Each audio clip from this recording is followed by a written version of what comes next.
Good morning, afternoon, evening, ladies and gentlemen, again here at allpointstv.com and also 92.1 WFOV, the great radio station over there on University Drive.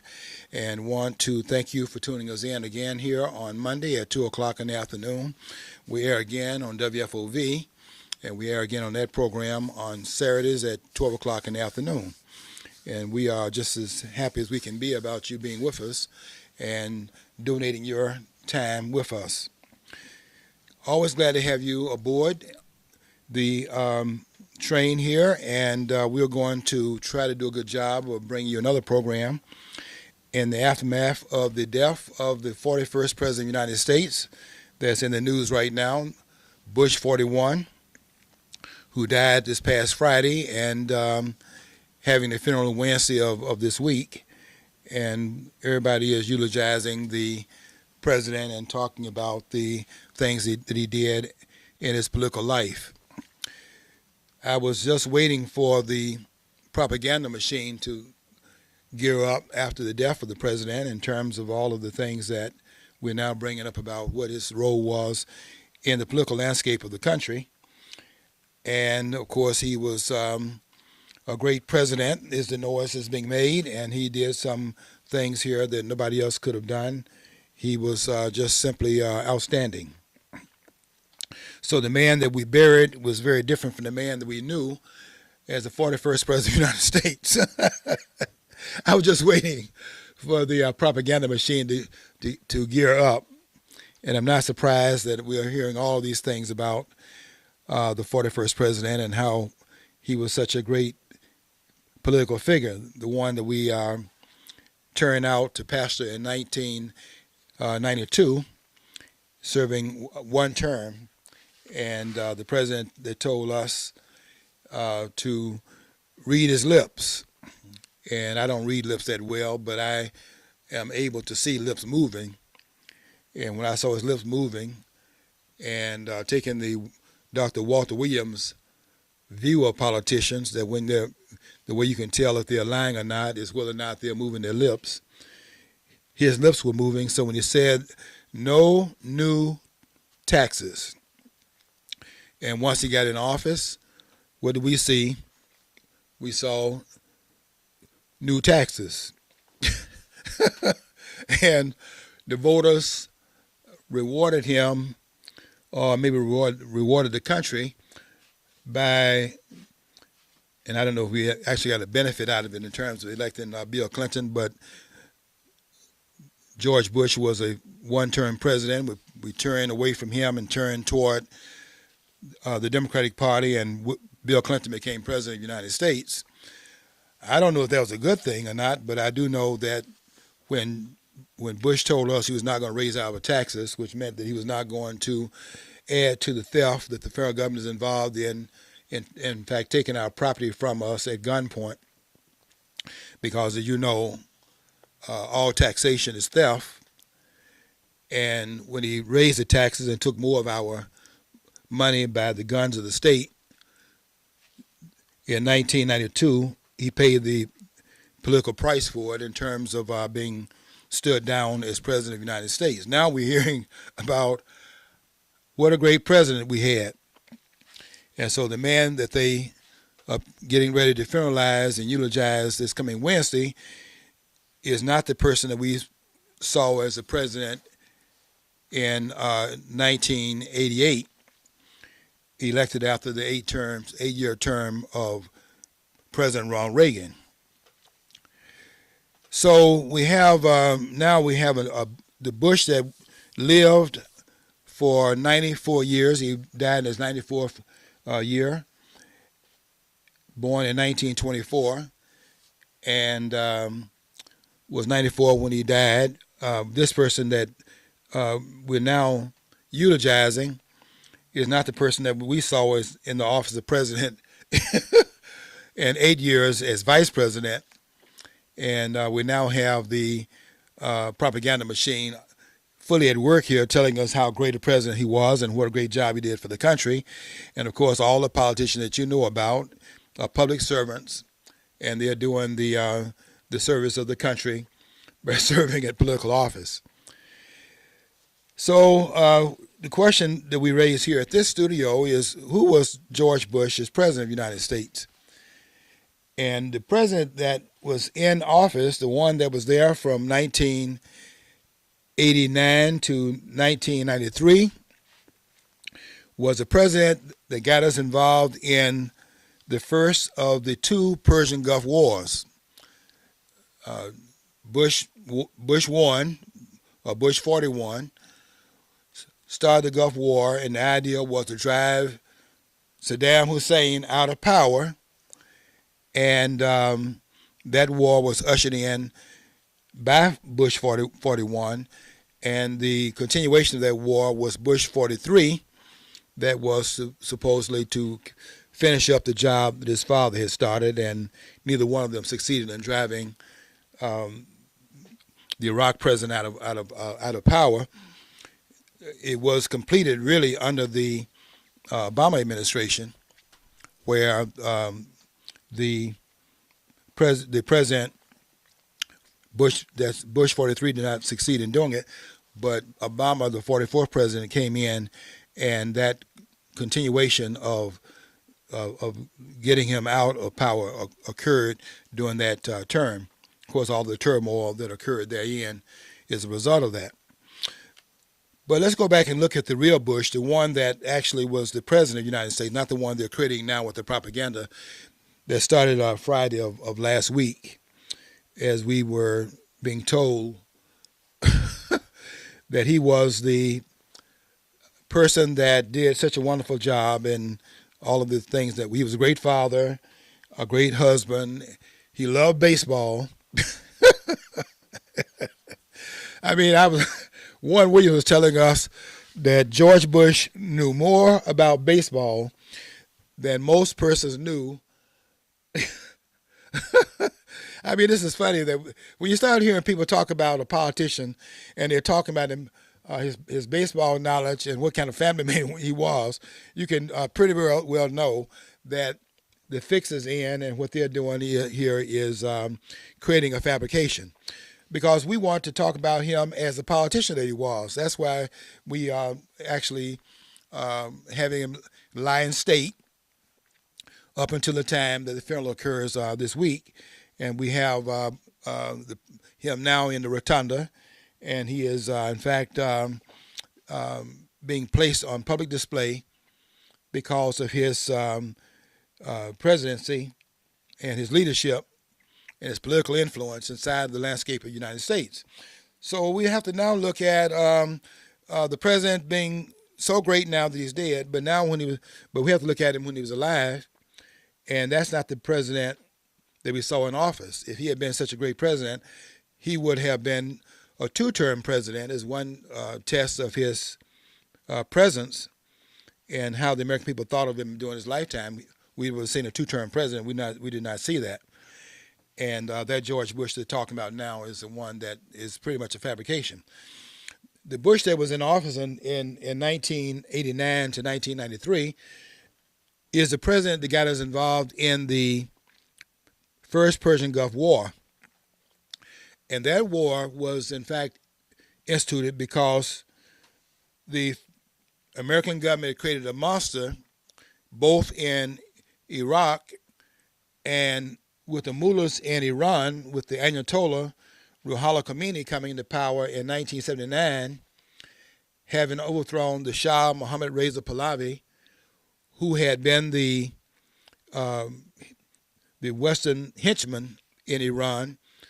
Khomeini, coming out of France, being in exile for a number of years, came underground back into Iran and put a number of tapes together. And those tapes that were underground, circulating underground, created enough furor in which the Shah of Iran was overthrown by the upsurge in Iran. And when the Muslims took over, the Ayatollahs took over, Khomeini took over, then we had a nemesis in Iran at that time. Now, that was in 1979. In 1980, you had the war, 10-year war that went on between Khomeini and Saddam Hussein in Iraq, in that 10-year war that went on between the two men, both of them armed by the United States. And I remember them asking Henry Kissinger, who did he favor in the war? And Henry Kissinger's response was, it's too bad that they can't both lose. Because both were bad. But the mullah was probably more of a threat because of his fundamental Islamic outlook. And plus, he had overthrown one of the persons that was beholden to the Western states, the United States and Western Europe and so on. And so probably the greatest of the two nemesis was, in fact, the Khomeini. And so the war was being fought, but they were being armed on both sides by the West, and the American government had armed both.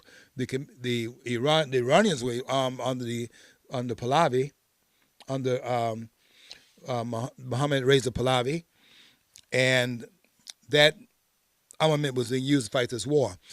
Anyway, during the war that went on 10 years, the fact is that when the war came to a close, you have Iran has weapons, and you have Saddam having weapons, and those weapons are dangerous now that they're not fighting each other. Those weapons are in the hands of one of the enemies of the United States.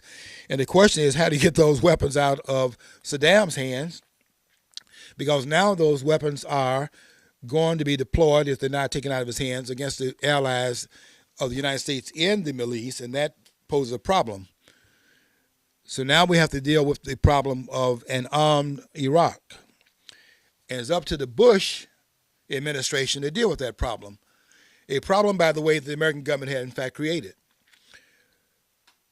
Well, you know, you go back and look at the history of what occurred next.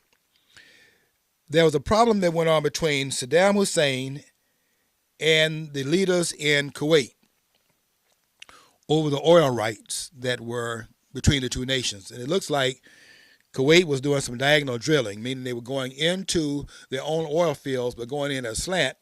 And the slanted, going into oil fields in a slanted way was, in fact, taking some of the oil out of the oil fields of Iran. So now there's a problem between Kuwait and I shouldn't say Iran, I should say Iraq, a problem between Kuwait and Iraq.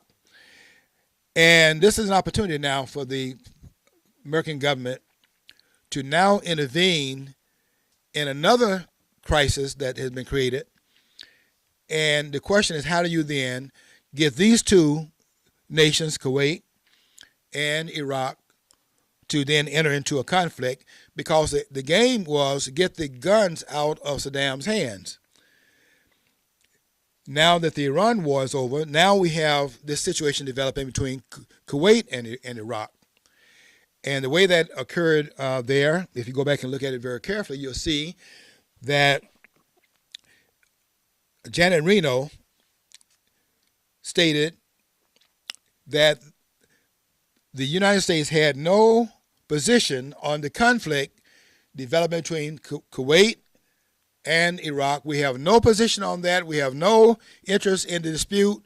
And whatever happens, that is pretty much between the two possible combatant parties. That's Iraq's problem. That's Kuwait's problem. We have no interest in it. Saddam takes that as a license then to launch an attack against Kuwait. He goes in as an armed, thugs, went in as an armed thug in Kuwait. Bush comes out then and contradicts what he said to the world. We have no interest in this dispute. That's between them. We have no interest in it. And as soon as Saddam takes that supposed disinterest and goes into Kuwait, the American government pretty much acting as a broker. Really, they pimp slapped Saddam Hussein. Bush comes out and says, this invasion of Kuwait cannot stand. And now that Saddam Hussein is going into Kuwait, he's in there, and they now have to block him where he can't get out. And they block him diplomatically. Now, if you go back and look at and how they roped them in there, they were acting like they were going to try to settle the problem peacefully.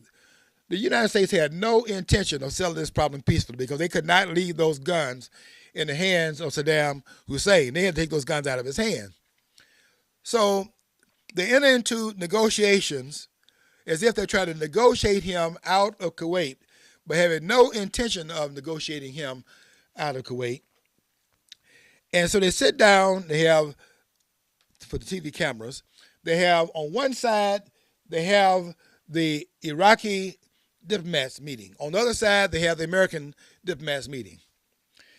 And they're supposed to be negotiating where they can get out of this problem without any military, conflict. The American government gives a statement to the Iraqis. And the leader of the Iraqi forces at the table was, in fact, a person by the name of Tariq Aziz.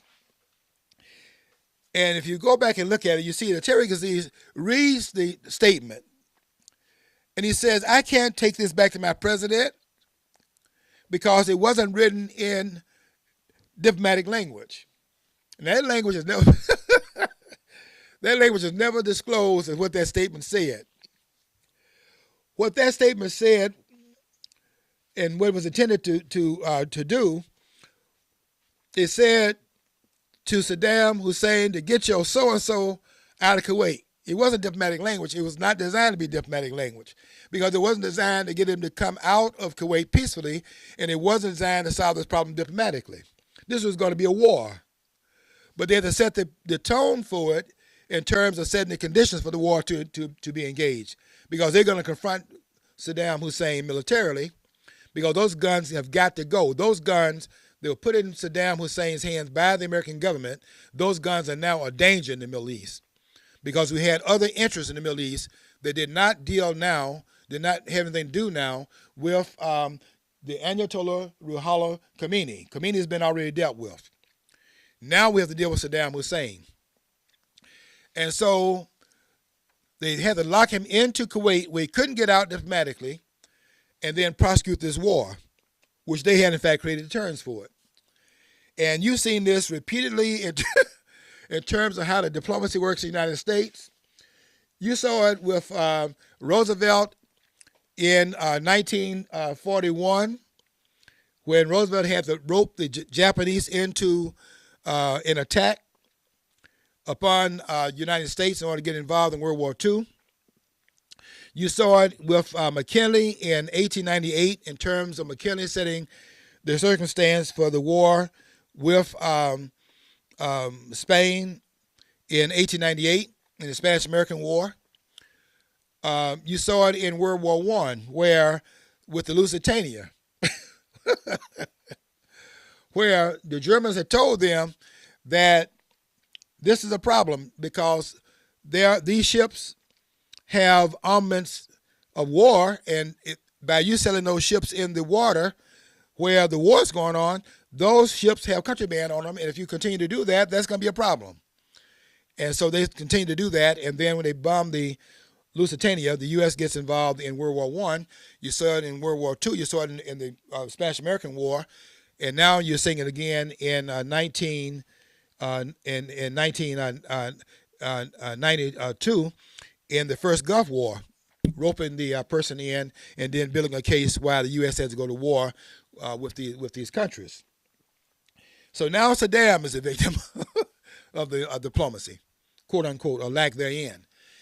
And they're acting like they're trying to resolve the problem without going to war.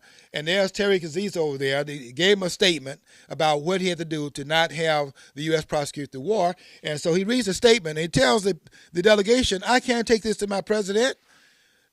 In other words, if he take that back to the president, this insulting language will cause a problem. And that's what it was intended to do.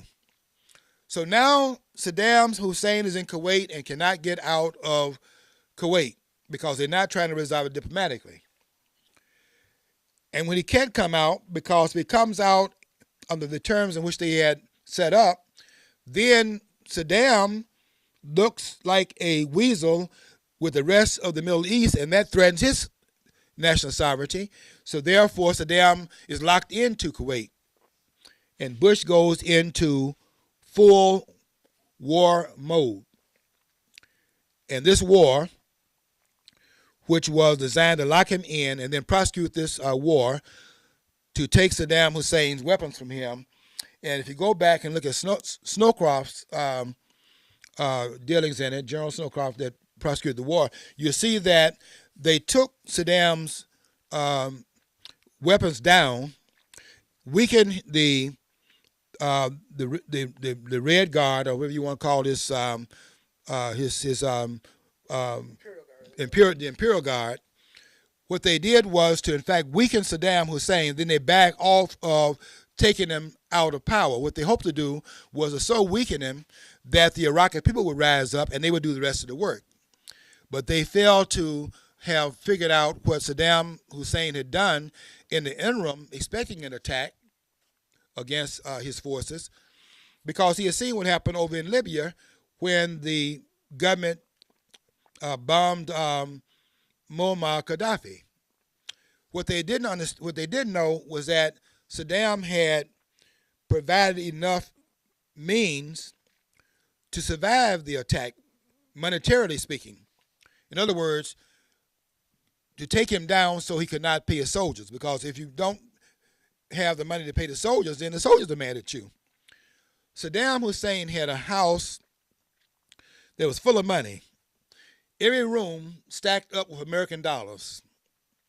And although they had weakened the country, weakened the military and all of that, Saddam wasn't weakened. And what they had not figured on was Saddam Hussein being able to pay the soldiers, so that in the taking down the army, defeating on the battlefield and all of that, he weakened Saddam Hussein. But Saddam was still able to pay the Imperial Guard, those around him, and he survived it. That was not intended. And that's why you see the war being prosecuted later on under George Bush, the 43rd president, to continue the job that had been left incomplete by his father. But they intended to take him out of power because they had empowered this president. This president had been, this country had empowered Saddam, and they intended to take him down from power once the deal was done in terms of what he was doing with the war against Iran. And when that war did not take the power out of his hand, they had to now go and do it themselves.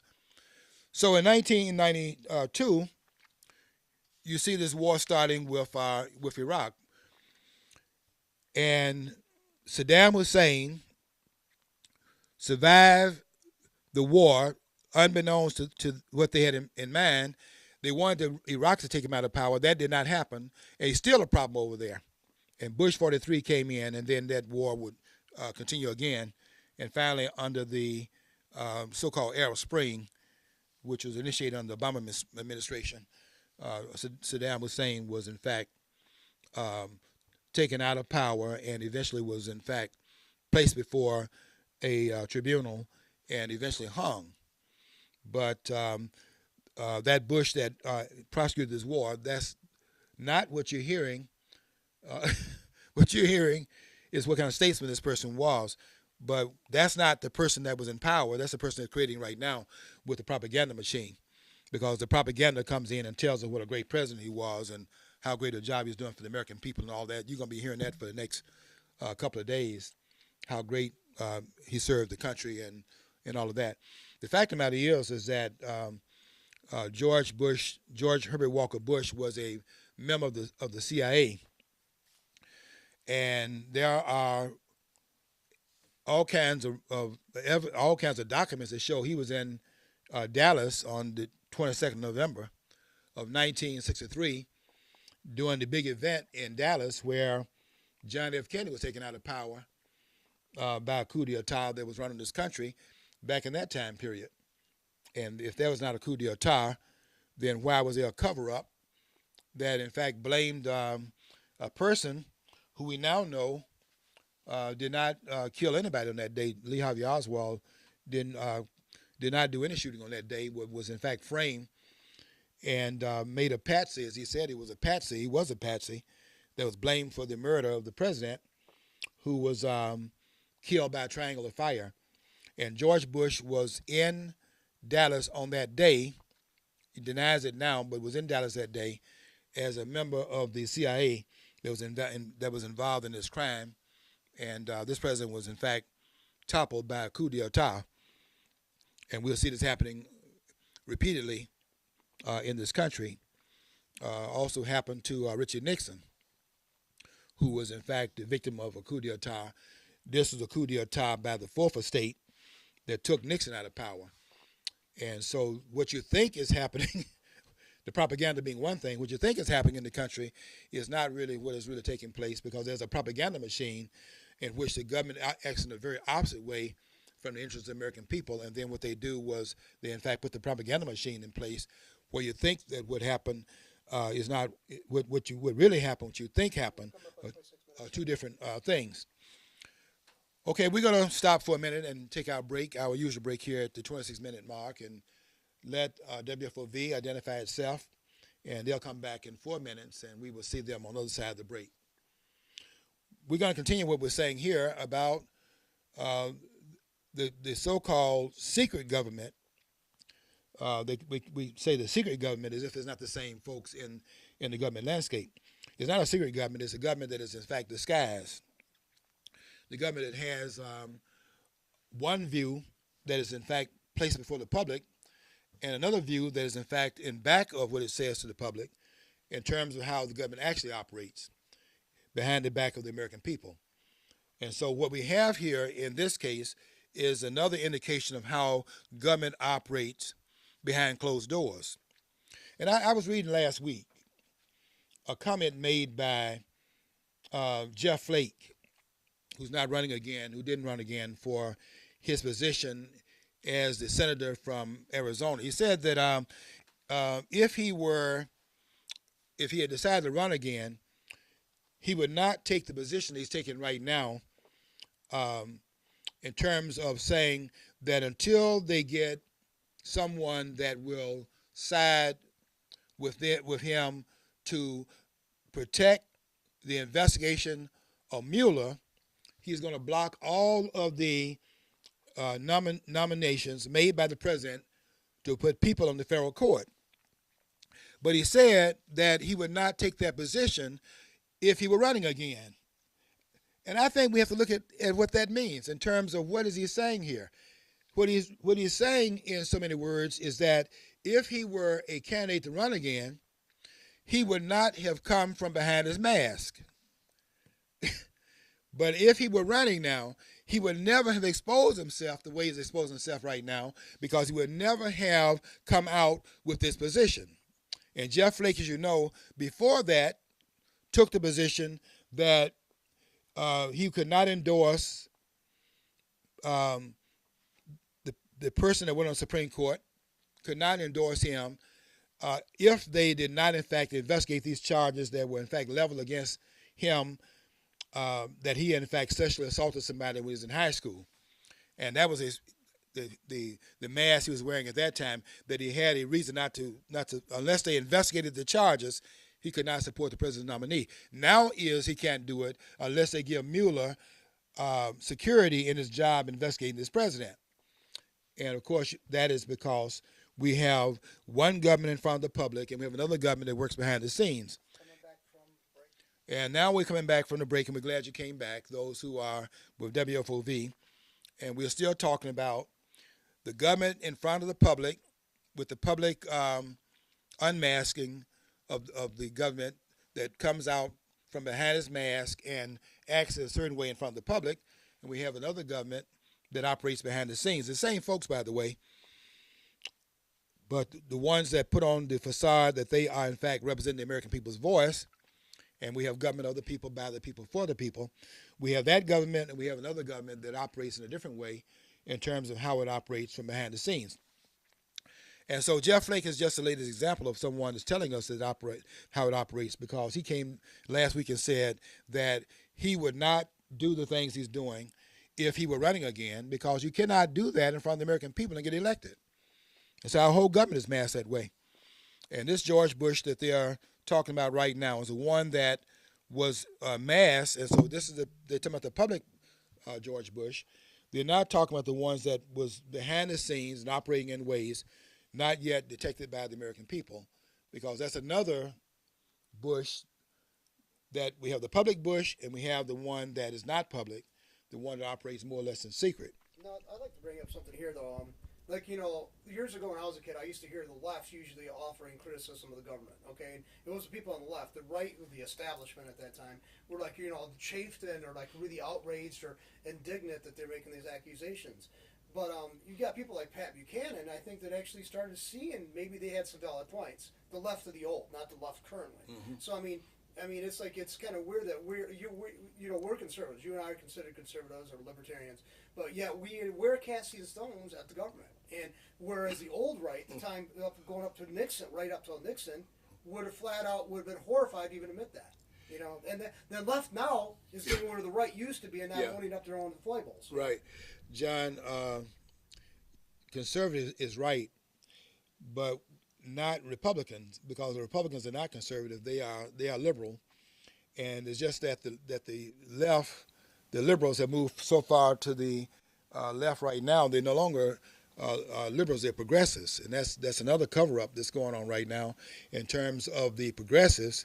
The Democratic Party is no longer a liberal party; it's a progressive party, and the progressives were at one time the Republican Party. We see that with Theodore Roosevelt. And so now that we have the progressives that are Democrats, we now have the Bernie Sanders progressives that are now running the Democratic Party. So now the Republican Party has come over into the liberal domain, and now that is the Liberal Party. It's not a conservative party. And John said we are both conservative. I'm a conservative, but I am not a Republican. And I am not endorsing what the Republicans are doing. I'm not endorsing what the liberals are doing in the Democratic Party, because neither one of those parties are representative of what is in fact endowed upon them and bestowed upon them by the Constitution in terms of restricting their access to power. Let me read something here. This is the book I referred to in the past by Andrew Napolitano. It's called "It is Dangerous to Be Right When the Government is Wrong." The subtitle of it is "A Case for Personal Freedom." And on page 118 of this book, he makes this statement. He's talking, first of all, about the drug war. And the U.S. is always fighting some kind of war, the drug war, the war on terror. Is one war or another. The idea that the government is always keeping us, the idea is they're keeping us safe. So these wars are designed to keep us safe, because without the government doing what it's doing, we would not be safe.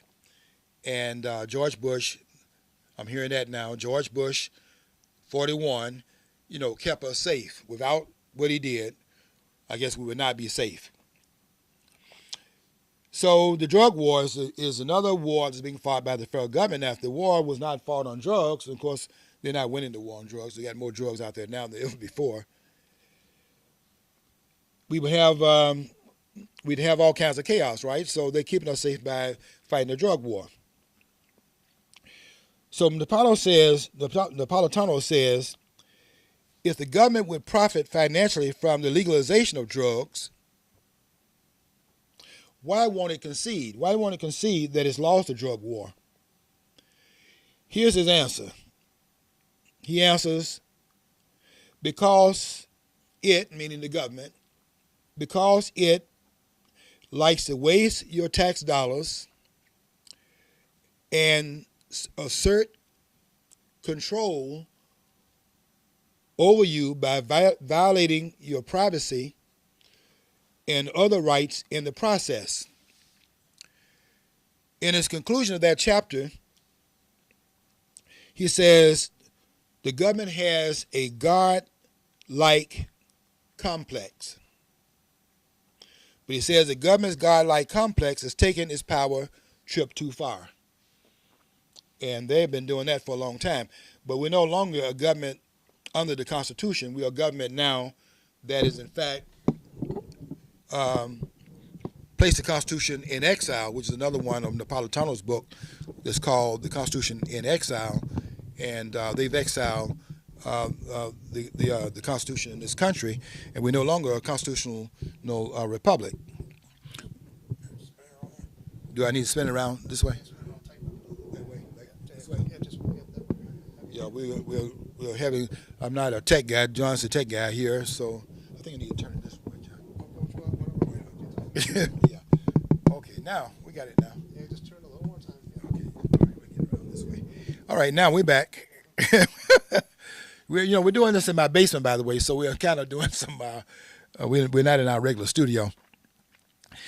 The government's godlike complex, Napolitano says, has taken its power trip too far. And is that ever true in terms of the government now being almost totally out of control? And this idea that they are Democrats and Republicans is almost like another one of the blasphemy type of things that they're doing in this country, saying that they are Republicans and those that don't, in fact, carry the party line, they say these are Republicans in name only. And the idea then is that if the people that they're claiming are rhinos, Republicans in name only, then the others are, in fact, Republicans. So we have Republicans in the Republican Party. And then we have the Democrats in the Democratic Party. And these two parties, Republicans and Democrats, are trying to represent us from the two different parts of the democratic process. The Democrats, and they're Democrats who are in fact believe in majority rule, and the Republicans who believe in rule under the auspices of the Constitution, because we are a Republican form of government under the claims made in Article 4, Section 4, Article 4, Section 4, which guarantees each state, it guarantees a Republican form of government. So then we have the Republicans representing the Republican aspect of government, and we have the Democrats that are, in fact, bringing up the other side of the process here in terms of the Democrats being for the democratic process. So the Democrats are representing us in the Democratic Party, and the Republican Party is representing us because we are supposed to have a Republican form of government. That's the theoreticals involved in it. The way it actually operates is very different from that. And the person that are running the country put these things in front of us as to how they are carrying out the mandates, supposedly, that the American people have for them to carry out the mandates of the American people. They're doing our will and not the will of the people that are in the power centers on the federal level. The government's godlike complex has taken its power too far. And we have to look at the propaganda machine being revved up, because they now are in the business of convincing us that the person we lost was a person that was a pivotal figure in terms of what he tried to do on behalf of the country, and we've now lost another statesman, and we're going to be hearing that until Wednesday at least, and probably beyond that, telling us how great George Bush was, Bush 41 was, because of his utility for the American people. And we'll be hearing this propaganda. I want you to be watching it on all the networks, including my favorite network, which is becoming less and less that, but the one that I listen to is Fox. But I was listening to Judge Janine this past weekend. She did a whole hour on Bush 41, and she sounded just like Wolf Blitzer on CNN and some of those others on MSNBC. Nothing that she was saying in that program was true of Bush 41. And they had one Williams that was telling us about what a great knowledge and command of baseball that Bush 41 had. When they started talking about their knowledge in sports and what kind of family person they were,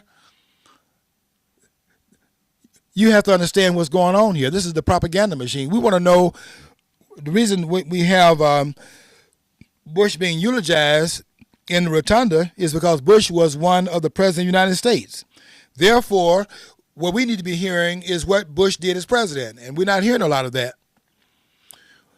Because when you start talking about this man's record, George Bush was like the rest of these politicians, very mediocre, and carrying out the political interests and the political will, and not the will of the American people. And that's just par for the course. But if they said that, then the American people would know a lot more how how these politics in this country operate. And so now that he's deceased, now the cover-up occurs. And we're hearing how great he was, and used to be number 20 in terms of the greatest presidents we've had. He's now number 17. And if more time that passes, and we tend to forget, the more we will see how his numbers will go down, and he'll be probably in the top 10. But we got too many people that remember George Bush 41. So now he's 17. We'll see how far he goes down. Be close to George Washington before the situation is over. Because they're going to continue to show, once they leave here, they got to now plant the idea in the public memory of how great a job they did for the American people. And none of that is true. All of this is propaganda. George Bush is being propagandized right now before the American people. And they're telling us how those of us that were back in that time period, not the millennials, but those who were back there during that time period, we knew him as president. And George Bush was, in fact, thrown out of office for telling us that the government was not going to steal any more of our money. And he told us to read his lips, and he said, no new taxes. So then the old taxes, yes. That's bad enough. The old taxes. The old theft.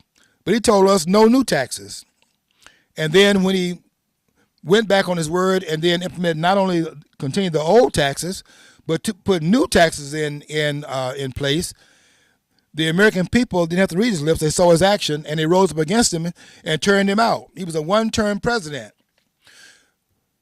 Bill Clinton was a two-term president. Bush 43 was a two-term president. Obama was a two-term president. I think we're looking at a two-term president, no matter what they say about him, so forth and so on about what they're saying about him. I think, based on Donald Trump's record, I think Donald Trump's going to be a two-term president. One of the ways we can tell what the president was thought of when they were in office is whether or not the people endorsed them for another term. And Bush was not endorsed. Bush was turned out after running on Ronald Reagan's, he was the vice president under Ronald Reagan for 8 years. And Ronald Reagan, who had won every state in his re-election in 1984, Ronald Reagan won every state. I think he won all the electoral votes except 17, 14 in Massachusetts and 3 in Washington, D.C. I think that was the extent of his losing. That it was like a tsunami in the election. So Bush came in and ran as president, and as running on the record as Reagan had in 8 years, had been the vice president under Ronald Reagan, and ran on the Reagan agenda, and they elected him for one term and then turned him out. So what does that tell you about what the American people thought about Bush? It shows you that George Bush was not considered to be the president they're talking about right now. Otherwise, they would not have turned him out after one term. But reading it, we read his lips. I didn't read his lips. I saw what he did. And when he went back on his word, it was time for a change. And I have to say, I voted for Bill Clinton, because I don't have any permanent, political interests. I have permanent interests. And so when Clinton ran, I voted for Clinton. And when Clinton got in there, and I think I voted for, I think I might have, let's see, who ran against Clinton in 96? Clinton ran, who was that in 96 that ran against Clinton, John? It was, yeah, because it was 92. uh, we had Clinton ran. We had Clinton ran in '96, and we had Clinton running again. Clinton ran in 92 and ran again in '96. Al Gore was the one that ran in 2000, and Bush was the candidate. So we have it down now. It was Bush running in 88, ran against. I was trying to find out who he ran against. Bush wasn't it 88? He was one term, so wasn't it Clinton he ran against? Was that let's see, 88. We're gonna get it right here. In 88, Bush ran. We're gonna find out who the person was they ran against in that year. He ran against. John's looking it up. Our memory is failing us today. Okay. Michael Dukakis. That's right, Dukakis. Dukakis ran, and Dukakis. They used the Willie Horton. Remember that Willie Horton ad they ran, John? Yeah, I do. Yeah. And Atwater had run that ad, and there were those who were telling him that he would one day regret that, and because that ad was it was a racist ad they ran, but that's what these politicians do. They would do anything to win the election, and anyway, he got in office by using the kind of taxes politicians use. But when he got in there and raised the taxes, which meant he increased the theft on the part of the government, taking more of the property of the American people, they turned him out after one term. And I don't know how he got so great after they turned him out, but now they're saying he's the 17th greatest president that we have created in this country, that we've had in this country. And that's saying a lot. And at the same time, not saying so much either, because we haven't had any. We don't have. I don't think you can actually say that we have great politicians. We have great businessmen. We have great industrialists. We have people that create wealth in the country. But politicians are not intended to be great. They were intended to follow the law and do that which is in fact constitutionally allowed, that constrains their power to go out of control. If they do that, they did their job as politicians. But that idea that politicians are great, that's not the intention of politicians. Politicians are supposed to be pretty much, they're supposed to be mediocre. Just stay out of the way. But basically, if the good ones now are considered those who are less indicted. I think that's what it is, the less indicted. Not the less endowed. The less indicted. Yeah, the ones that do not come out, that we do not, in fact, want to give a jail term after they've done their term in office. But that's not a whole lot of them, John. You know, what they do in some countries, when politicians step down, like in Nigeria, for example, when politicians step down from power in Nigeria, they put them in jail. You know, it's automatic. You step down and you go to jail, because they know when you're in office, you were doing things that's not constitutionally allowed, because what they're doing is enriching themselves. And that's what they're doing here. Look how many of those guys. Look at Bill Clinton and how much money he had when he came into the presidency. And then look at him now. Or look at Hillary Clinton when she was Secretary of State. Look at her wealth now. Those guys have hundreds of millions of dollars. And they're supposed to be our servants. Oh, I'm serving you. How come you got more money than I'll ever imagine? Okay, I'd like to know that. How do you become a multi-millionaire, and you're not producing a product, and you're not selling anything in the marketplace? How do politicians, how do you have 50% of our politicians right now in the Congress millionaires, which means either they are 50 times more intelligent than the average American, because only 1% of the American people are millionaires, but 50% of the members in Congress are millionaires. So it either means that they are 50 times more intelligent than the American people, or the other thing, which is that they're doing some things under the table they shouldn't be doing, and that's not allowed by the law in order to enrich themselves while they're in power.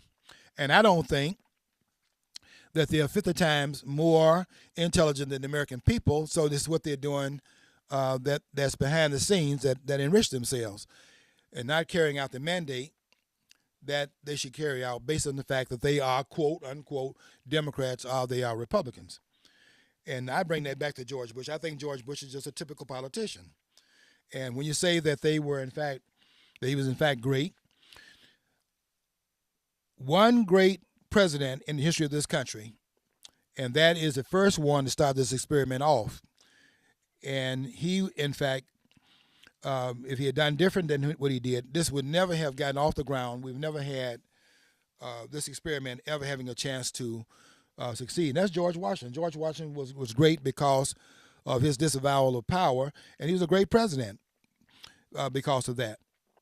But in terms of these others that followed him, you can begin to see this experiment beginning to unravel under John Adams, and it's been unraveling ever since.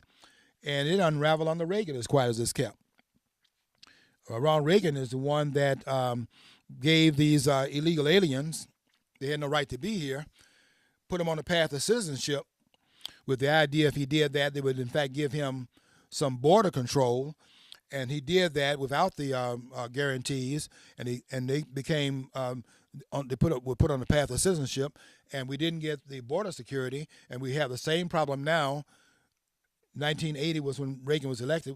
We have the same problem now that we had under Ronald Reagan, because that problem was not resolved by the Reagan administration. So all this idea that politicians are going to do things that put them in the status of being great, we don't have an indication of that. This is the propaganda machine that's carrying that out. Politicians are not intended to be great. They're intended to be on the sideline and allowing the country to go forward by the producers, in fact, having the liberty to produce and creating wealth for the country. And as long as that goes on, then the country goes forward. We have liberty, we have economic wealth, and so on and so forth, created by those away from the politicians who are supposed to keep their hands off of the producers and keep their hands off our liberty. And none of them are doing that, so therefore, this idea that they're great by doing what they're doing, by interfering, interrupting, and standing in the way, that's not the reason why we have politicians. Politicians are supposed to do what is called for in the second paragraph of the Declaration of Independence. We hold these truths to be self-evident, that all men are created equal, that they are endowed by their Creator with certain unalienable rights, that among which are life, liberty, and the pursuit of happiness, and that to pursue these rights, that to secure these rights, governments are established among men to secure the inalienable rights, among which are life, liberty, and the pursuit of happiness, but not just those rights, but other rights as well that you're born with because of your humanity. And we set government up to secure the rights, not to give us rights, but to secure the rights. And government comes in, and as Apollo says in this book, it's dangerous to be right when the government is wrong. Government is a liberty-taking institution. And that's why the framers intended them to be on the sideline, so that it does not do that which government has always done, which is in fact begin to take people's liberty when it gets too large and too mammoth, and it begins to get more and more bureaucratic and therefore more and more out of control. And that's what we have now, and that's what we had then, and we had it under George Bush 41, and we have it under present president, and we're going to continue to have it until we understand that the Democratic Party and the Republican Party have gotten out of control in this country, and neither one of them is representing the ideals found in the document that frames place for this country. We do not have the government that is expressed in the preamble to the Constitution.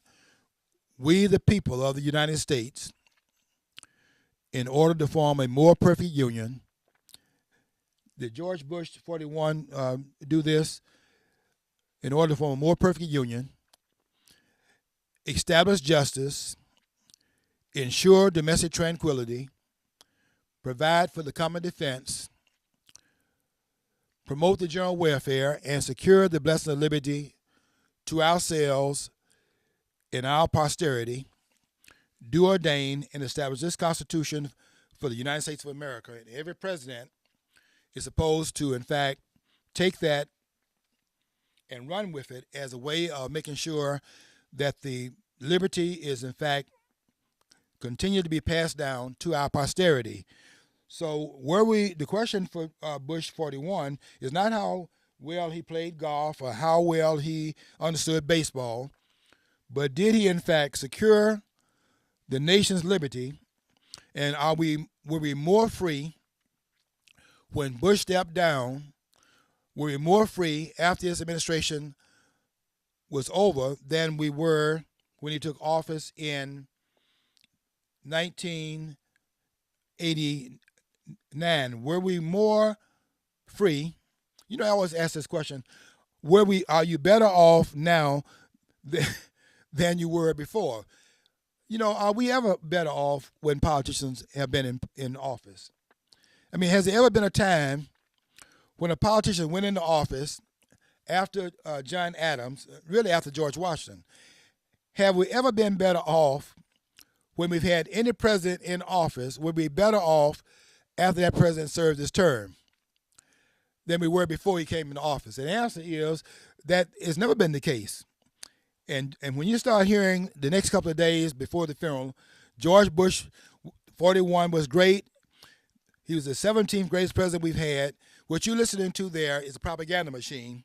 And just understand that you're now listening to them telling you that the political class is doing your bidding and not doing the bidding of those who are in power. Okay, we got to get out of here. Hope you will follow your dream, because if you don't follow your dream, you will never know what's on the other side of the rainbow.